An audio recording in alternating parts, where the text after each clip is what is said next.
Alright people, what's going on? So early in the morning, getting ready to go take care of some sales calls and stuff. But we're going to try and do a bashing video either today or tomorrow. Not sure if it's going to be fifth scale or we'll rip the 8T. We can rip this, but I got to get an engine, put it back together from the other day. Already replaced. I had bent this rear drive shaft, but I replaced it. I had plenty of that stuff. A lot of techno goodies, brand new CVAs and things like that, so that was no big deal. But that's the only thing that happened the other day. The clip from the last video was just a small amount of bashing that I did with the modified Bonito. We got everything tore down on the NT 48.3. Just waiting on my M2C chassis and a gaggle of other parts to go with it. I'm getting some servos and a bunch of other stuff, some more stuff for the diffs that I told y'all I forgot, the housing and things like that. Got our diffs all broke down and cleaned up.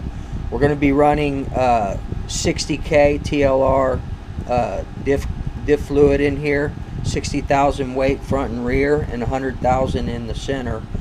And then of course we're going to be using the fast eddy grease on our gears.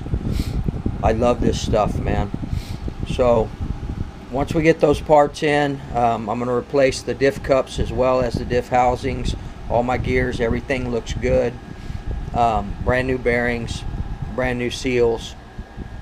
But we'll get to that. So as soon as my parts come in, we'll go ahead and get this back together. I did get the Lunsford titanium turnbuckles installed on it, ready to go. We'll have to put the we're gonna put a new set. It's gonna be fresh, everything fresh. New Badlands, new DE racing rims, new body, new Low CX clutch, Max Life shoes and gold springs. Here's some more of the parts. I've got 2 sets of these, should be here today or tomorrow. The Sumo Racing skid plates. This is all from RC Waffle. Brand new bearings, engine mount, A-arms, pipe hanger. A lot of things, guys, for this fresh build. And then once we get it set up and freshened up, then we're going to finish dialing in the LRP modified 32X, and I think we're going to go out to the soccer field and we're going to open this thing up, man. We're going to see if we can get some wheelie action from this LRP. So that's coming. We will be running the 41032 and the 9886 on it. We want the max power. I like the Triton 2148, but I still believe in the 9886 41032 is going to be the best power, straight up. I wanted to show you guys something real quick. This is why I only use the, oh shit, got screws in there. This is why I only use the Sky RC switch. This one right here. Now, Adam Drake uses the Protect switch, but it's a little pricey, and it's the exact same switch. Protect switch is about 40 bucks, and the Sky RC is $12.99. But let's see what Mr. Drake has to say about running a battery directly into your receiver. Let's check it out. Do a quick and easy tip that will help secure the connection between your battery pack and your switch for any nitro vehicle. Now, I know a number of people, they like to stay away from or avoid using a switch. I've always used a switch.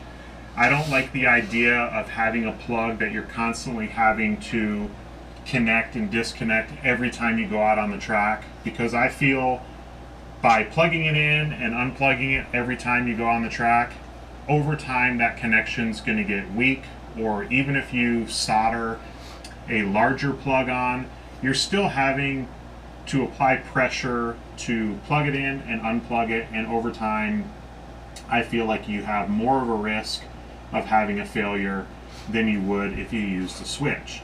So whether you're using like the Protect electronic switch or a mechanical switch, you can use this tip, and it's just going to help secure, make sure that the battery never comes The Sky RC disconnected, is the exact same from the switch, just cheaper.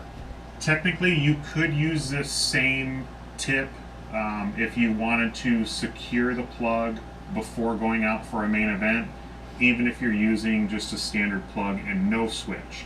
But this is what I do, because typically you put a battery, you put a switch into your radio tray, you plug it in, and you leave it like that for a long, long time. It can move around, it can vibrate in the radio box, and it's not something that you check often. So what I like to do is assemble the radio tray, put a battery, put a switch in, use this tip, and then just kind of forget about it and until I'm ready to either put a new battery in or a new switch, or just maintain or do maintenance to the radio tray.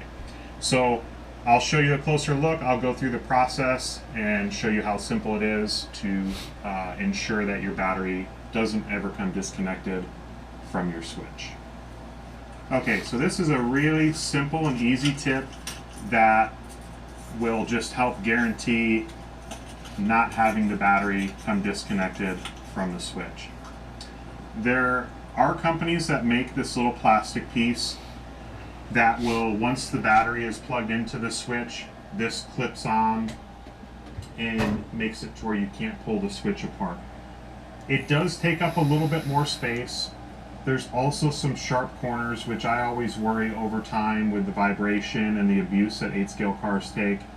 I worry a little bit about those sharp corners kind of nicking or cutting some of the other wires that may be in your receiver box. So this tip that I'm going to show you, I feel, is a little bit safer, and you also don't have to try to track down this little plastic clip. So what I do is I simply take a piece of shrink wrap. This is just Protect shrink wrap, and it's basically the perfect size to fit this plug here. It's actually kind of tight to get on, so what I do is I just take a pair of needle nose pliers, stretch and it, just kind of spread and open up the shrink wrap just slightly. It'll just kind of stretch out a little bit. Once you do that, it makes it really easy to slide over the plug. You can go ahead and plug in the battery. Make sure, obviously, the polarity is correct. You always want negative to negative, positive to positive. And then what I'll do is I'll slide the shrink wrap over to where it kind of wraps over the end of the battery lead, and then over the step on the switch lead. Obviously, I would normally do this when it's in the vehicle or in the radio tray, but just for video purposes, I have it out and just showing you. From there, you just go ahead, apply a little bit of heat,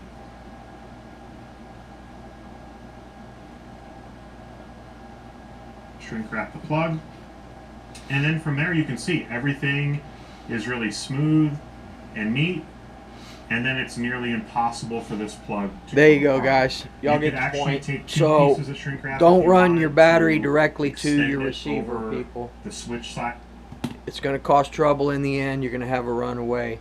Use your switch. I recommend the Sky RC switch, $12.99 on eBay all day long, man. Or you can go Protect, 40 bucks. All right, guys, I got to get out there and make this money.